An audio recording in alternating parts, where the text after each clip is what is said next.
Аз съм Росен, на 13 години съм, от село Реселец. Имам семейство, което се състои от 6 човека, 3 брати и една сестричка, майка и татко. И те сега са в Холандия, ние със сестра ми сме тук, при баба живеем. Как да кажа?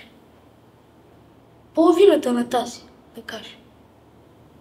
Изглежда вътре голямо, с мивка и там мебели. Имам много мечти за стая. И те са абсолютно... смисъл, аз искам да си направя стая да е само за игри, геймърска стая.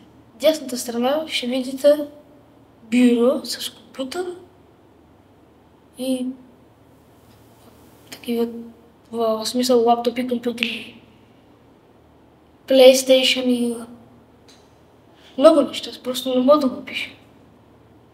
GTA 5 или Fortnite, PUBG.